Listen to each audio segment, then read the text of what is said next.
Bonjour à toutes et à tous, bienvenue sur la chaîne du Haut-Décime. 5e épisode de cette série de podcasts consacrés aux astéroïdes et donc aux 4 déesses. Aujourd'hui, nous allons parler de Junon ou Héra.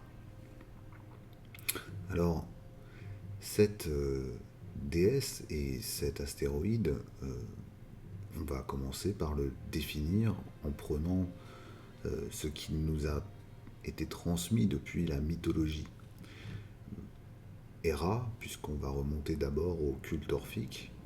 Héra est l'épouse légitime de Zeus, donc l'épouse de celui qui trône au sein du panthéon des dieux grecs. Héra a plusieurs significations. Si on s'intéresse à l'étymologie du mot, il est composé du mot et Héra, et qui veut dire la terre en fait. Il est aussi traduit, notamment dans l'ouvrage de Demetra George, comme étant la féminisation du héros, c'est-à-dire ce sens, presque ce titre de noblesse qu'il est difficile de traduire en français, de lady, c'est-à-dire de grande dame du monde. Héra est la déesse qui, avec Vénus Aphrodite, est celle qui symbolise le mariage, bien qu'elles ne vont pas du tout vivre de la même façon les vœux de cette union sacrée. Héra, elle, est reconnue pour sa loyauté et sa fidélité. Vénus Aphrodite, c'est une autre histoire et on aura sans doute l'occasion d'en reparler. Alors, pour le glyphe de Junon, vous l'avez en fond d'écran d'ailleurs sur ce podcast, on retrouve une étoile à 7 branches, 7 n'étant pas évidemment un hasard, posée sur une croix latine dont la partie verticale est la plus longue. Il n'y a pas de volonté d'inversion de la croix latine à l'intérieur de celle-ci. Simplement, c'est une stylisation du glyphe représentant un sceptre. Voilà. C'est le sceptre qui va caractériser Héra.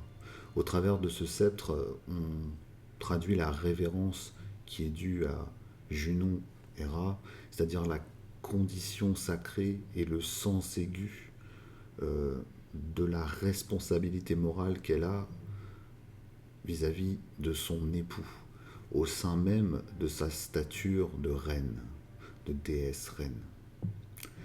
On associe Héra ou Junon à beaucoup de symboles. Le sceptre donc vient en premier. Vous retrouverez également, et ça c'est un autre sujet aussi, le pan qui est associé à cette déesse, la couronne, le diadème, également la lumière décomposée dans toutes ses variations, ce qu'on pourrait simplifier par l'arc-en-ciel, mais il y a aussi une portée symbolique et initiatique derrière. Et puis enfin, Héra, c'est aussi le voile de la mariée. Et pour cela, je vous renvoie à la symbolique du voile lors du mariage. Je ne vais pas m'étendre ici sur ces points-là. Junon Héra représente la polarité de la loyauté versus la manipulation. C'est on va dire, c'est un archétype qui porte en elle la dualité, une des dualités, de la grande dualité qu'est l'être humain. Et celle-ci parle de la dualité au sein du couple, de l'union, mais au sens de l'union du sacrement. Si on reprend les travaux de Douglas Bloch et Demetra George également, dont j'ai beaucoup parlé, puisque c'est une des littératures qui a permis de travailler sur ces astéroïdes, on se rend compte qu'ils attribuent des domiciles à la balance et au scorpion pour Junon. Mais ils le font dans un esprit bien spécifique. C'est-à-dire que c'est la transition de la balance au scorpion qui les intéresse ici.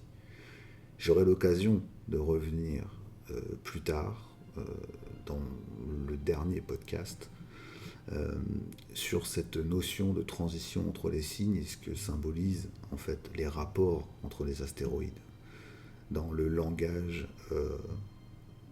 que peut prendre l'affection, les sentiments, l'amour, mais aussi notre nature féminine et masculine, que l'on soit un homme ou une femme, et comment on le met en relation avec l'autre.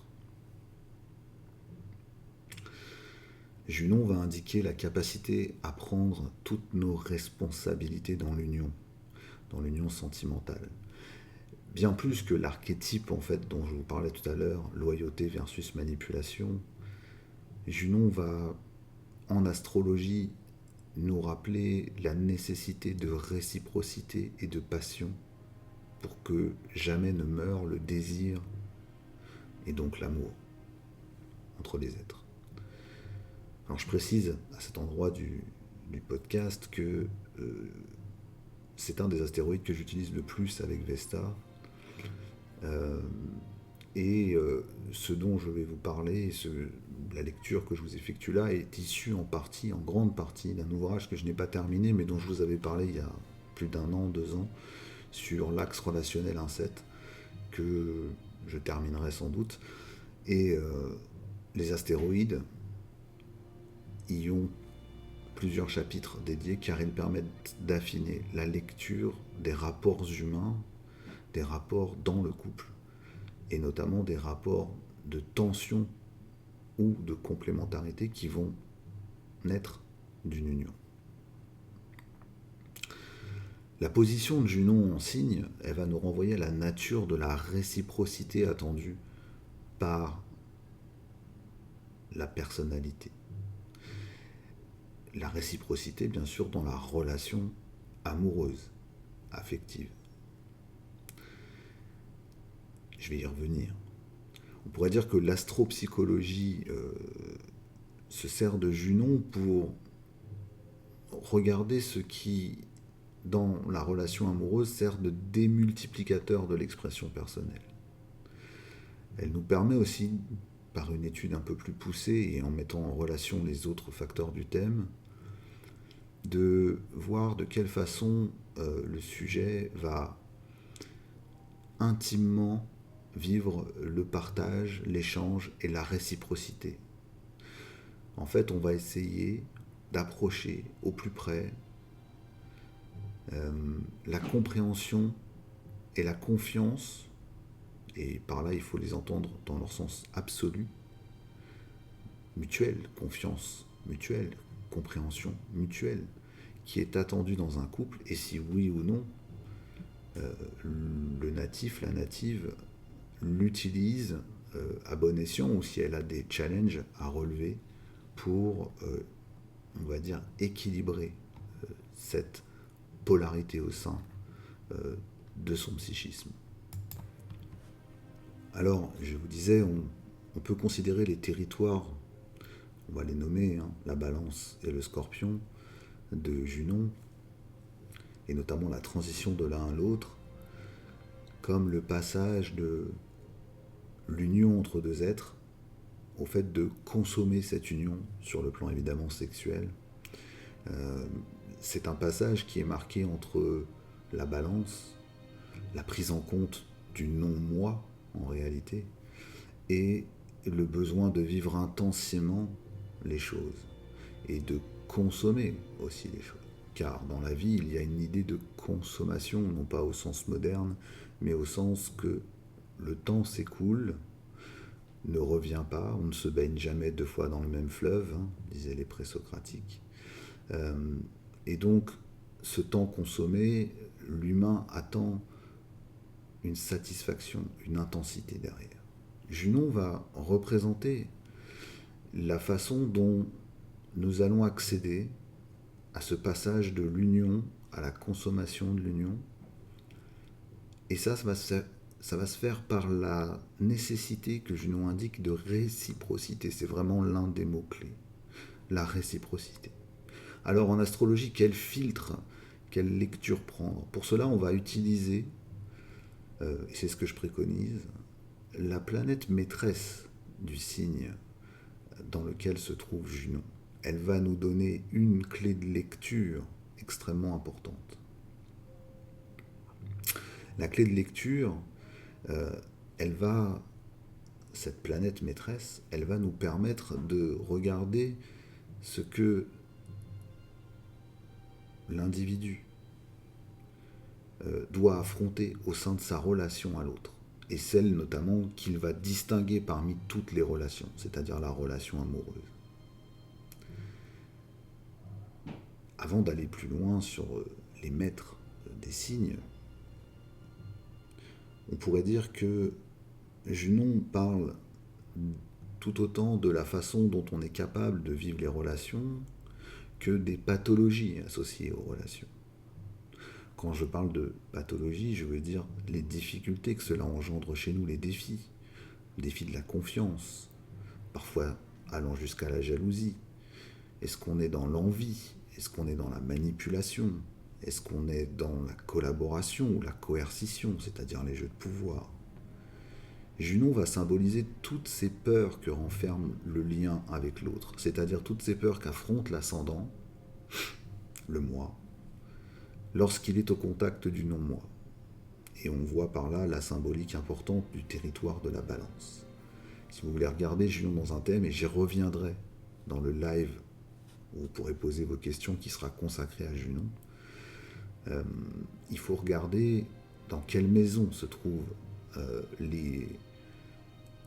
plus exactement, quelle cuspide de maison accueille le signe de la balance et du scorpion. Junon va avoir un rôle très important pour mettre en interaction tout cela. Alors elle va nous parler de la peur de l'infidélité. Elle va nous parler du sacrifice que l'on est prêt à consentir au sein de la relation.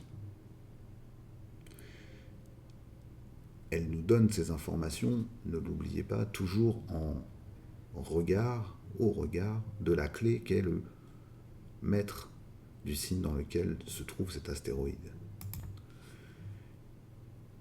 À cela, on peut ajouter la peur de l'abandon, qui bien sûr joue son rôle tant pour l'homme que pour la femme, quelle que soit la nature de la relation, qu'elle soit hétérosexuelle ou homosexuelle. C'est la nature de ce que l'on a peur de perdre si jamais la réciprocité n'était pas présente.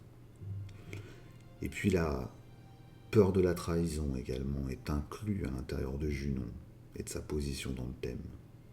Ce qui peut nous trahir. Le sujet, et lorsqu'on regarde Junon, on sait, on comprend ce qui, chez l'individu, peut devenir source de trahison. Lorsque Junon est fortement marqué dans un thème, c'est-à-dire s'il est conjoint très exactement à un angle ou à un luminaire, cette peur de la trahison qui est reliée aux peurs précédentes et qui sera reliée à la suivante, nous parle de l'anxiété amoureuse chez le natif. Dans l'anxiété amoureuse, on va y voir des forces qui sont elles-mêmes les vecteurs de la jalousie, voire du désir de vengeance. Enfin, Junon nous parle de la peur de la sexualité. Là aussi, il faudrait que je prenne un peu d'avance sur l'épisode qui concernera Vesta, parce que Vesta nous parle aussi de cet accès à la sexualité, mais je vous le note comme un astérisque au sein de cette lecture. Si Vesta parle des interdits, Junon va parler des conditions de la libération de la sexualité, de la façon dont on va décider d'ouvrir ou pas le plein don de soi dans l'expression sexuelle. Alors on ne va pas parler que de sexualité avec Junon, mais voilà aussi la dernière peur qu'elle renferme. Donc il faut regarder les planètes maîtresses. En cela, avant d'aller chercher toutes les planètes du système astrologique, on va évidemment prendre en priorité le septénaire, et puis on pourra y adjoindre, évidemment, les transsaturniennes pour compléter, affiner cette lecture. Junon, lorsqu'elle est dans un signe comme d'ailleurs en ce moment, lorsqu'elle est dans le signe du lion, elle est donc reliée au soleil, elle est reliée à ce besoin d'existence, elle est reliée au sentiment qu'on a une valeur supérieure à tous les autres, pour celui ou celle avec qui on choisit de faire union. C'est ce qui va juguler nos peurs, celles que je viens de citer, et évidemment c'est aussi ce qui va signaler ce qu'on a peur de perdre. On a peur de perdre le fait de briller dans les yeux de l'autre, de ne plus être la personne définitivement au-dessus du reste de la mêlée. C'est un des besoins narcissiques de l'être humain, d'être distingué, mais dans le lion, Junon va réclamer que ce besoin ne se fasse pas trop sentir.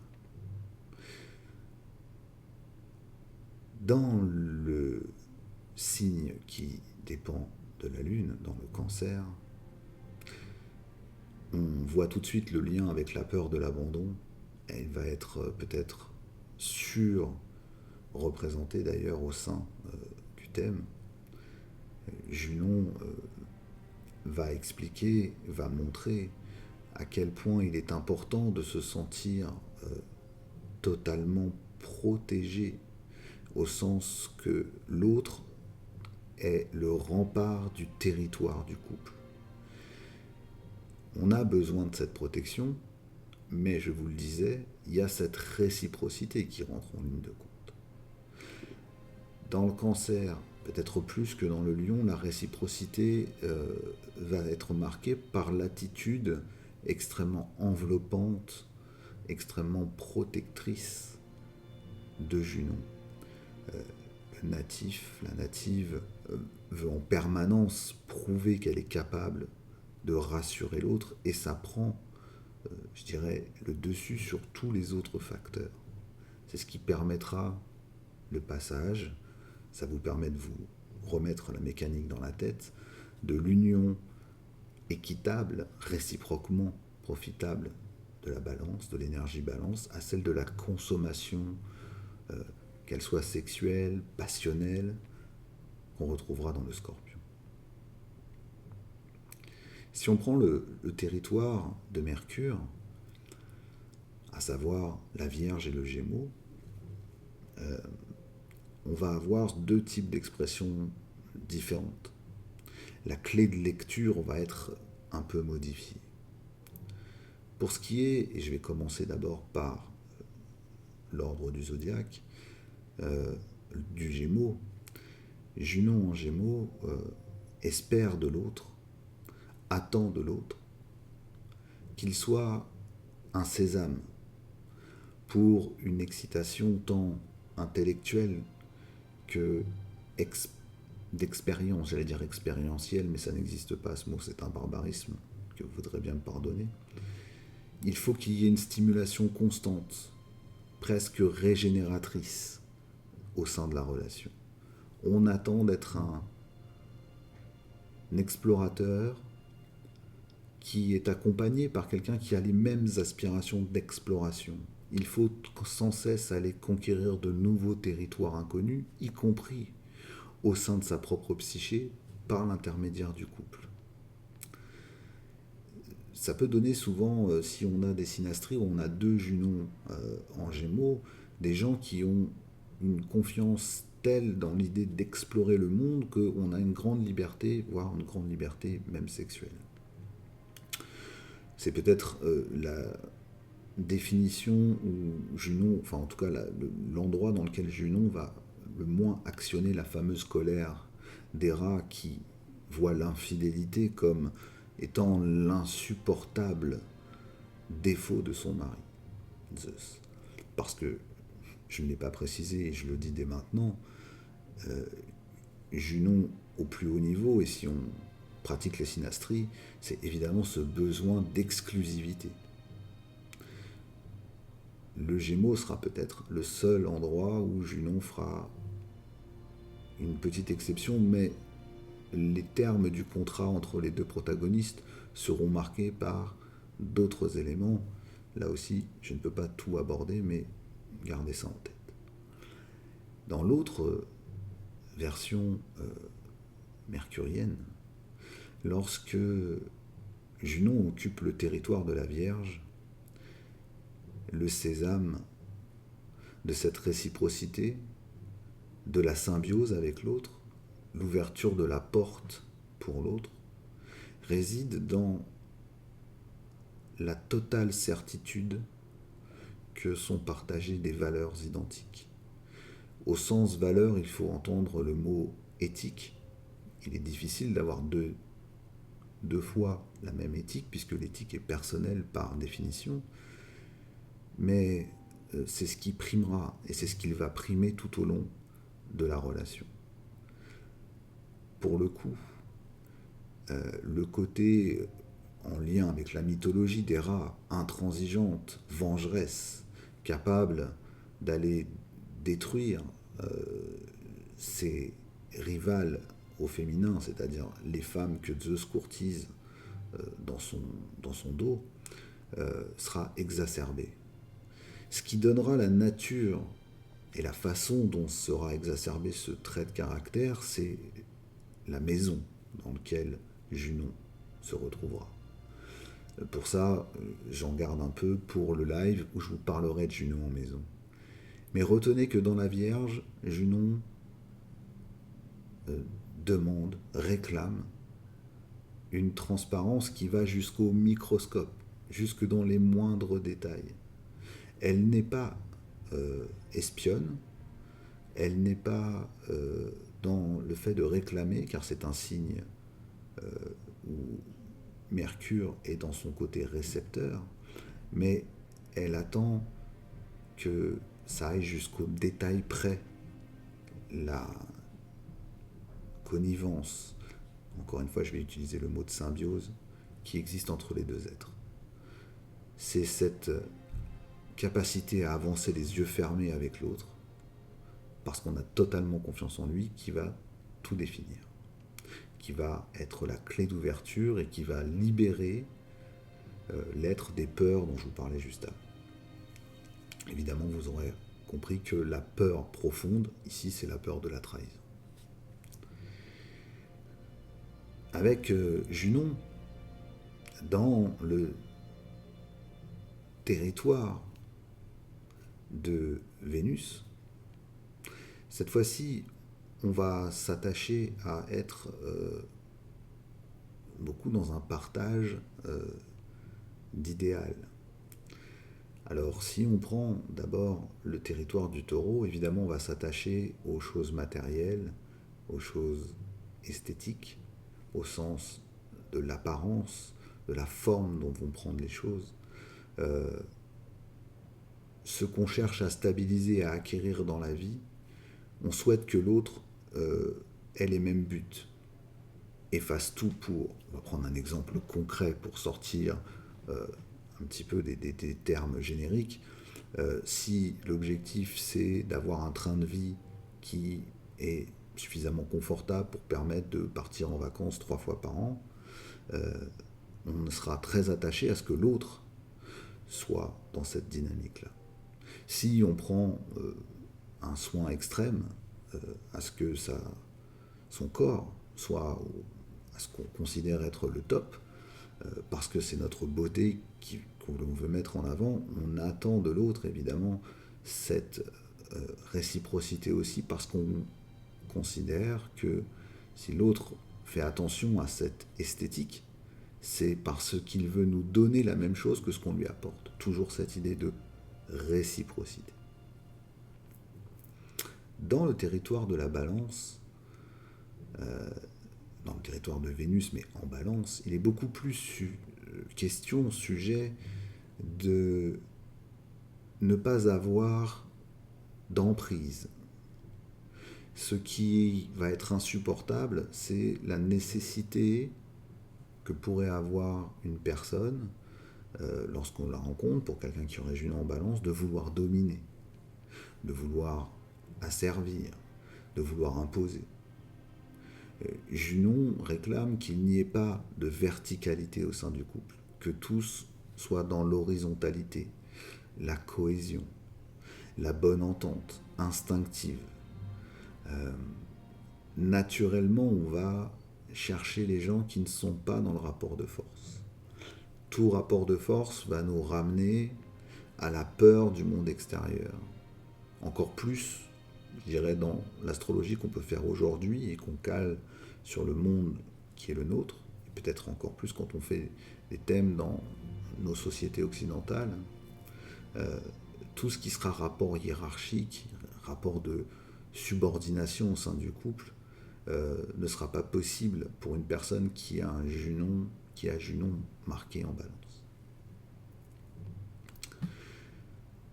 Si on prend maintenant Junon dans le territoire de Mars, on change complètement de logique. Cette fois-ci, on va mesurer la capacité de l'autre à être le bon guerrier. Parce qu'on active, si on se réfère à la mythologie, toujours ce côté capable du pire de Héra, qui voyait dans les infidélités de Zeus l'occasion de terribles vengeances. Alors si on prend le signe du bélier, on va s'attendre, et avant toute chose, à ce que l'autre ne soit jamais statique. C'est-à-dire que la peur, c'est la clé en fait martienne derrière cette Junon, c'est que le couple doit être une source permanente de vie. Tout ce qui pourrait laisser penser qu'on végète, on se pose, on prend le temps, on patiente, on feignante, on se laisse vivre, va être assez insupportable en fait. Et pour prendre un autre attribut, pour essayer, au travers de ce podcast, de vous parler un peu de toutes les facettes de la lecture de Junon, on va s'attacher énormément à la capacité d'être moteur. Junon en bélier, on aime proposer sans cesse des activités, et on attend la même chose de l'autre. Si on n'a pas cette réciprocité, on a une peur panique, en fait, qui peut être rapportée à la peur de mourir, en réalité, qui renvoie à l'ego, en fait, qui se mesure dans la relation, au non-moi. On a une peur de ne plus être, parce que c'est le fait d'être occupé et de faire qui est rassurant. Dans le territoire du Scorpion, évidemment, on ne peut pas mettre de côté la question de la sexualité. Junon va réclamer la passion, l'intensité. Cette fois-ci, il n'est pas tant question des actes que de la manière. On est dans un signe qui est récepteur, un signe que contrôle Mars qui est récepteur, encore plus si le thème est nocturne. Et là, Junon va mesurer la loyauté, la fidélité d'engagement, le respect des accords passés, des vœux du mariage, comme on aurait dit avant, mais tout simplement des engagements qu'on prend dans le couple, à la façon dont on est passionné par l'autre, et dont l'autre se passionne pour nous-mêmes. Il faut qu'il y ait cette obsessionnalité au sein du couple, qui peut s'exprimer aussi dans la sexualité. Il y a une notion d'urgence, il y a une notion évidemment d'impermanence qui est liée au Scorpion, et donc on veut consommer, je reprends toujours ce passage de la balance au Scorpion, on veut consommer tout de suite tout ce que permet le couple, parce que il y a une notion d'urgence et il y a un rapport au temps bien spécifique. Mais j'aurai l'occasion de revenir là-dessus aussi dans d'autres épisodes. Dans le territoire jupitérien, je vous rappelle que le territoire de Jupiter, c'est avant tout le Sagittaire et le Poisson, éventuellement le Cancer par exaltation. Il y a la peur de ne pas avoir suffisamment, de passer à côté d'une bonne occasion. Jupiter réclame tout le temps. Alors vous me direz, en plus, Jupiter, symboliquement, c'est Zeus aussi, donc c'est l'époux, le mari légitime Héra, ou Junon. De ce lien avec son époux légitime, il faut revenir à l'interprétation et à la différence d'interprétation mythologique que faisaient les Romains et les Grecs. Pour les Grecs, Héra symbolisait cette vertu féminine et de la polarité du féminin de ne jamais faillir à sa mission, qui était l'exclusivité sexuelle, la fidélité au sens de la loyauté à la tâche. Je vous renvoie au sceptre. Et Junon, chez les Romains, est plus souvent dépeinte comme étant victime, aujourd'hui on dirait du patriarcat, c'est-à-dire victime des infidélités d'un homme tout-puissant qui la condamnerait à la monogamie, alors que lui serait dans une sexualité totalement débridée et dans une infidélité totale. Tout ça a fait travailler les astrologues de par le monde et on en arrive à la conclusion suivante, et je vous apporte aussi mes propres conclusions. Junon, dans un signe de Jupiter, va redouter, plus que tout, de passer à côté des choses, ce que je vous disais tout à l'heure, de ne pas en avoir assez. Si c'est dans le Sagittaire, de ne pas vivre une expérience totale, au sens de la plénitude d'un amour absolu, magique, de l'amour romancé, de l'amour chevaleresque. Peut-être existe-t-il d'autres partenaires, d'autres personnes, d'autres candidats, candidates qui pourraient remplir cette mission. Pour le territoire de Jupiter en Poisson, Junon redoute quelque part de passer à côté du grand amour. De l'amour comme on en croise pas deux, c'est-à-dire presque de l'amour karmique. Ça va l'obséder. Peu importe la forme qu'il prend, il n'y a pas besoin que tout soit parfait et au maximum, mais il y a cette idée qu'il y a forcément un jumelage quelque part possible avec l'autre.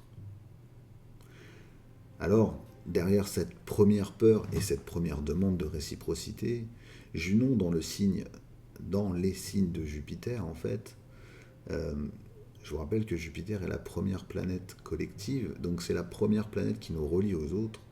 La grande peur, évidemment, la clé de lecture, c'est l'infidélité. Et ça marche souvent de la façon suivante. Lorsqu'on est dans un signe masculin, je fais une parenthèse aussi là.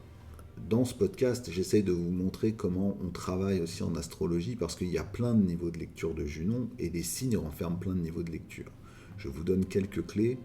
Vous savez que bientôt, j'ouvre un site de cours d'astrologie, et évidemment, dans ce site, on étudiera les choses en profondeur. Mais là, je vous donne quelques clés pour que vous puissiez travailler par vous-même. Je referme la parenthèse. Si Junon est en Sagittaire, dans un signe émetteur, c'est le côté projectif qui va fonctionner. C'est-à-dire, j'ai peur que le partenaire, la partenaire, ne soit pas fidèle. Ou alors, pour le dire à l'affirmative, soit infidèle. Parce qu'elle serait dans une quête de permanence, de trouver mieux, de chercher mieux, de s'ouvrir à mieux, de découvrir plus. Et pourquoi c'est projeté, pourquoi on projette cette peur sur l'autre, c'est-à-dire que l'autre peut être tout à fait fidèle, mais on va la projeter, parce qu'on est dans un signe positif. Lorsque Junon est dans un signe féminin, donc et jupitérien, le signe des poissons, on introjecte cette peur. La peur, c'est de ne pas être finalement aimé autant qu'on pourrait être aimé. On va vouloir donner tant à l'autre, tellement. On retrouve l'excès jupitérien que, d'ailleurs, vous savez, cette nécessité de fusion quand le poisson marque la 7e maison, par exemple, ou d'autres aspects qui renvoient au couple. Eh bien, la peur d'une Junon en poisson, ça va être de ne pas être, on va dire, rembourser. Pourtant, ce n'est pas une idée réellement de rendre, mais elle va se dire peut-être que je suis en train de me sacrifier complètement dans l'oblativité du poisson pour quelqu'un qui ne va pas au bout de tout ce qu'il pourrait me donner. Donc je vais avoir une tendance à en réclamer toujours plus. On pourrait affiner aussi avec une lecture de l'espace dans lequel se trouvent les degrés du cancer, puisque Jupiter maîtrise par exaltation cette zone. Encore d'autres clés de lecture que je vous livre là, parce qu'on peut à ce moment-là jouer le côté régression infantile, j'en ai jamais assez, j'en veux toujours plus. Vous l'aurez compris, donc dans le territoire de Jupiter, c'est surtout la peur de ne pas être avec la bonne personne, et donc on veut absolument trouver la bonne personne, mais paradoxalement, on va reprocher peut-être à l'autre de ne pas trouver en nous la bonne personne, parce qu'on va projeter ses peurs. C'est plutôt du côté sagittérien, et du côté poisson, on va avoir peur de se tromper. On peut y ajouter, y adjoindre Neptune, la peur de l'illusion. Dans un signe saturnien, dominé par Saturne, on va commencer par le Capricorne, Junon a peur de passer à côté d'une réalisation de l'amour. Ce qui va intéresser la personne dans la relation amoureuse, c'est le fait de pouvoir franchir les étapes classiques. Vous retrouverez toute la notion de hiérarchisation verticale du Capricorne. Bien que Junon aime l'égalité et la réciprocité, il faut qu'il y ait des aspirations d'élévation mutuelle. Et donc, l'idée, c'est de franchir les étapes. On va prendre des exemples, encore une fois, concrets. Ce qu'on va apprécier avec une Junon en Capricorne, par exemple, c'est de franchir des étapes des grandes étapes marquantes. On officialise la relation, on présente aux gens de la famille, puis après, on se fiance, par exemple, puis on se marie, puis on achète, puis on construit, on bâtit, bref, on s'élève. Mais bien sûr, on ne va pas limiter ça à un modèle sociologique qui serait trop ancré dans le temps. Ça peut tout simplement être une volonté qu'on manifeste dans le réel que notre union a changé la donne. Dans le signe du Verseau, ce qu'on veut, c'est détonner. On veut sortir du lot. L'ego, qui évidemment a peur de la relation parce qu'il a peur de l'autre et de plus exister, mais quand il a trouvé son autre, ce qu'il veut, ce qu'il réclame, avec cette Junon-là, c'est d'être hors norme, en dehors des sentiers battus. Ça doit être une source de liberté, d'inattendu, si on veut joindre Uranus à ce territoire. Il faut que la relation soit une permission à dépasser ses limites, à dépasser ce qu'on croyait infranchissable. C'est la notion peut-être la plus importante de cette Junon en Verseau. On va se moquer des déclarations, on ne sera pas forcément sensible à l'amour tel que le romantisme le dicte, on sera plutôt sensible au fait que c'est la grande chevauchée avec l'autre qui nous importe. Alors vous l'aurez remarqué, je n'ai pas parlé de Pluton, c'est volontaire, je vais le faire maintenant. Bien sûr, Pluton, dans la tradition moderne, dans la tradition, on va dire, au sens du XXe siècle et après, on le rattache au Scorpion. J'ai pas voulu tout de suite marquer ça pour une Junon en Scorpion pour que vous ne vous précipitiez pas sur les valeurs plutoniennes. Mais si on devait joindre Pluton à la danse, et donc avec une Junon en Scorpion, et surtout s'il y a une conjonction avec Pluton, donc là ça va concerner les gens plus récemment qui sont nés à la fin des années 80 et dans le début des années 90, il faut qu'il y ait une conjonction étroite en fait au début des années 80 pardon, et à la fin des années 70. L'idée c'est il faut que Junon soit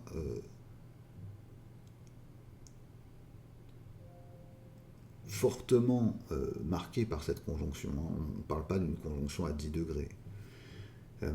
Là, il y a un besoin total d'intransigeance. Dans ce que j'ai pu constater au cours de mon travail d'astrologue et dans les nombreux thèmes que j'ai analysés, lorsqu'il y avait, dans des relations de couple notamment, euh, des conjonctions Junon-Pluton, ou des gens qui portaient cette conjonction eux-mêmes, euh, il y a un besoin de se mesurer à l'autre en permanence. On est vraiment dans l'archétype tel qu'on le retrouve dans la mythologie, euh, Zeus et Ra. C'est-à-dire que en permanence, on va chercher à prendre le contrôle pour éviter le pire. C'est-à-dire que c'est la synthèse de toutes les peurs. L'infidélité, le risque de se sacrifier pour rien.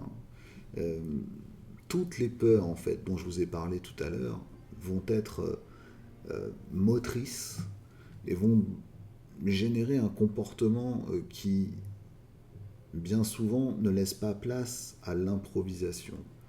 L'intransigeance de Junon vis-à-vis de ses valeurs, vis-à-vis de la loyauté, va fortement se teinter de l'exercice de manipulation. Alors évidemment, et je reviendrai là-dessus lors du live, la position en maison va changer beaucoup la nature de cette lecture et puis le thème aussi dans son entier. C'est pour ça que je l'ai mis à la fin. Alors ne vous affolez pas si vous avez une conjonction Pluton-Junon, vous n'êtes pas forcément atteint du syndrome du narcissisme, voire de ce mot galvaudé aujourd'hui de pervers narcissique. Simplement, il y a cette nature-là parce qu'il y a quelque chose qui dit c'est moi ou l'autre, voire l'autre, si jamais je lui laisse ne serait-ce qu'une once de